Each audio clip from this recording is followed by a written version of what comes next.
Aux boutiques de la station-service, Brandon, un pauvre sans-abri, offre ces derniers $2 à un vieil homme dans le besoin et hérite de son entreprise le lendemain. Brandon pense que si est le début d'une nouvelle vie pour sa famille, mais un puissant ennemi veut tout lui prendre. Brandon serra son gobelet en papier avec de la monnaie tout en entrant dans la boutique de la station-service. Il était près d'une allée lorsqu'une voix forte la distrait. En se penchant, il aperçoit une file d'acheteurs en colère qui attendent derrière un vieil homme malentendant. « Je suis désolé, jeune femme, quoi avez-vous dit à propos de l'eau qui est bizarre ?» demanda le vieil homme à la caissière. « De l'argent ?» a-t-elle grogné. « J'ai dit que vous n'aviez pas assez d'argent, monsieur. » « Oui, c'était une journée ensoleillée », répond l'homme en fronçant les sourcils. « Vous avez besoin de plus d'argent. Pour l'eau. » Un jeune homme qui se tenait derrière l'homme l'a attrapé par l'épaule et lui a crié dans les oreilles, ce qui l'a fait reculer. Brandon a vu toute la scène. Il était tenté d'intervenir, mais il ne voulait pas s'attirer les foudres des clients. Pendant ce temps, l'homme âgé a expliqué qu'il n'avait pas assez d'argent et a demandé s'il pouvait obtenir une plus petite bouteille d'eau, car il devait prendre ses pilules. « Si vous n'avez pas les moyens de payer, vous devez partir », a crié la caissière. « Je peux partir ?» Après un sourire, il se tourna pour partir, mais la caissière se jeta sur le comptoir et lui arracha la bouteille d'eau des mains. « Sortez, mon vieux », a-t-elle sifflé. « Vous posez trop de problèmes. »« Ouais, barrez-vous, vieux schnock », hurla une femme qui se tenait au milieu de la file d'attente. L'homme âgé a demandé à prendre ses pilules, mais ses supplications ont été ignorées. Brandon en a eu assez. Il s'est dirigé vers la caisse et a proposé de payer pour le vieil homme. « Ayez du cœur, madame », dit-il en vidant son gobelet sur le comptoir. La femme le regarda avec dégoût avant de compter l'argent. « Ça ira », dit-elle en prenant tout l'argent, y compris les 2 derniers dollars. « Maintenant, écartez-vous. Vous bloquez la file d'attente. » Brandon abandonna sa boîte de haricots sur le comptoir et tendit l'eau à l'homme âgé. « Voilà, monsieur. Je vous ai apporté de l'eau, » dit-il lentement et clairement, s'assurant que l'homme puisse voir son visage s'il avait besoin de lire sur les lèvres. Et l'homme l'a remercié. Ils quittèrent la boutique ensemble et Brandon se dirigea vers sa tente sur le terrain adjacent à la station, mais l'homme l'arrêta. « Attendez. » Brandon se retourna. « Pourquoi m'avez-vous aidé alors que vous aviez manifestement besoin d'argent ?» lui a demandé le vieil homme, en remarquant la tente de Brandon où la fille aînée de ce dernier aidait ses 2 frères et sœurs à faire leur toilette dans un seau. « Mais que vont manger vos enfants? J'ai vu que vous aviez laissé les haricots sur le comptoir. »« Nous avons le dernier pain dit et il y a de fortes chances que je trouve des restos fast-food de l'autre côté de la rue, » répond Brandon. « Nous nous débrouillerons. » L'homme s'éloigna en fronçant les sourcils. Brandon remarqua qu'il était monté dans un SUV rutilant et se demanda pourquoi un homme comme lui ne pouvait pas s'offrir une bouteille d'eau. Le lendemain, alors que Brandon partageait des frites froides entre ses 3 enfants, une berline argentée s'est arrêtée près de sa tente. Un homme en costume chic en soirée s'approche de lui. « Bonjour, monsieur. La dernière volonté de monsieur Grieve était que je vous remette ceci, » dit-il en tendant une enveloppe. Brandon s'essuya les mains et la prend. Il y avait une lettre à l'intérieur. « Si est une blague ?» Brandon leva les yeux vers l'homme. L'homme lui a remis une pile de documents imprimés et un stylo. Monsieur Grieve était très sérieux. « Et dès que vous aurez signé ces papiers, ce sera officiel. »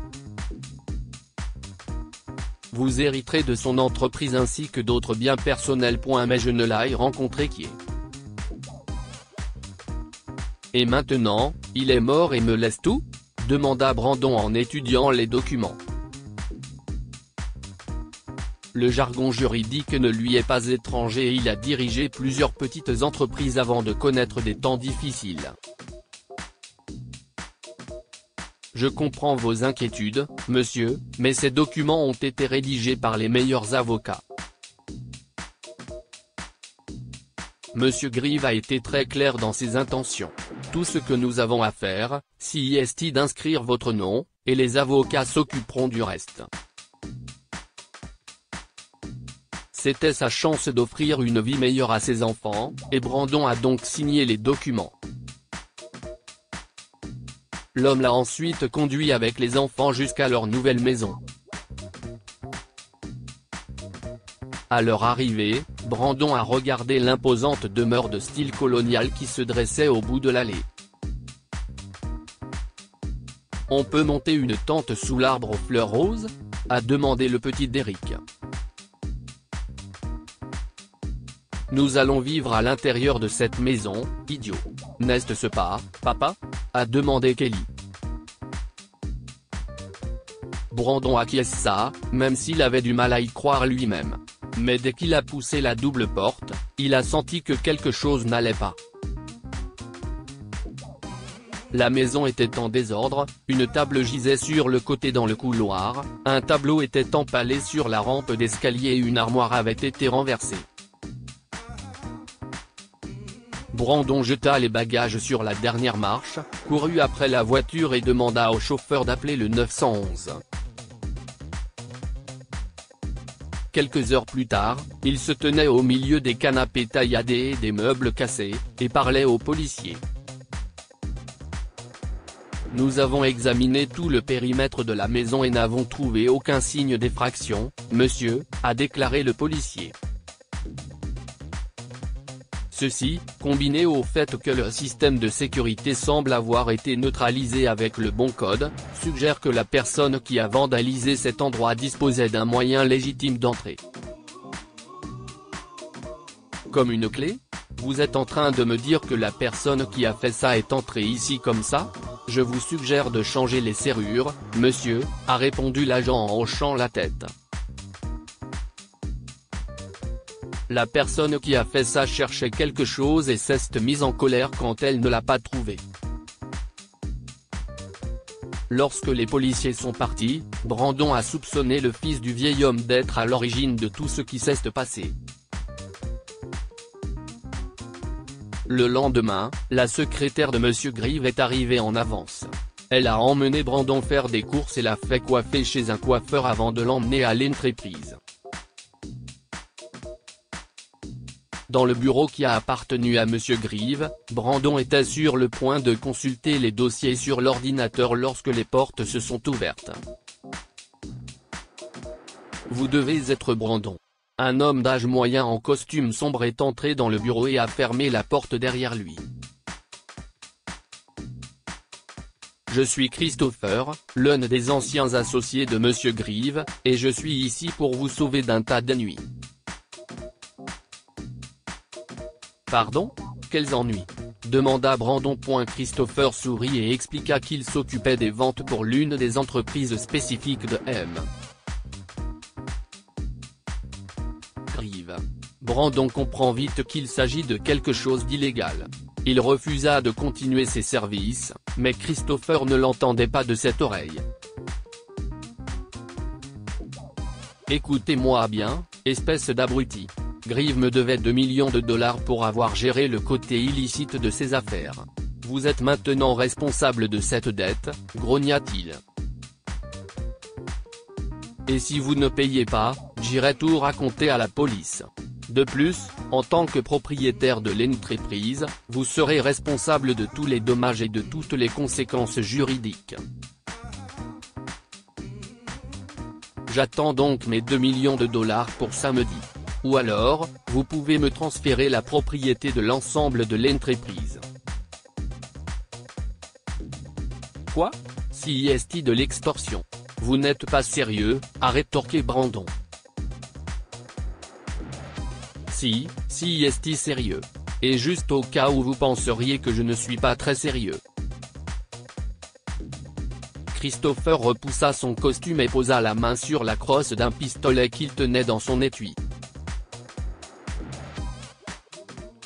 Soyez assuré que si vous me contrariez, Brandon, je vous ferai disparaître. La police ne pourra même pas identifier votre corps. Brandon ne dit rien et accepta les exigences de Christopher. Mais il se demandait si Christopher n'était pas en train de l'escroquer. Brandon chercha donc des indices sur ce côté illicite de l'affaire, mais aucun dossier ni aucune donnée de l'ordinateur ne lui donna les réponses qu'il attendait.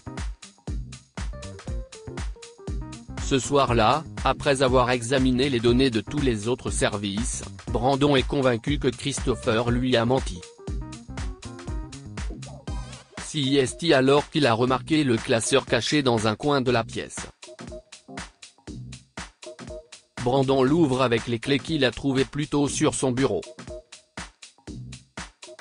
La première chose qu'il remarque, c'est une boîte de classement à l'ancienne rangée dans le tiroir.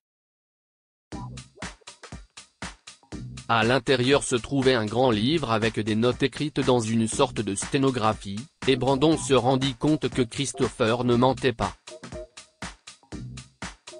Désespéré, il a ouvert un tiroir pour y trouver de l'alcool, pensant que les grands hommes d'affaires avaient des bouteilles de scotch à portée de main, mais il n'a rien trouvé d'autre qu'une photo. Elle montrait Monsieur Grieve en compagnie d'un jeune homme.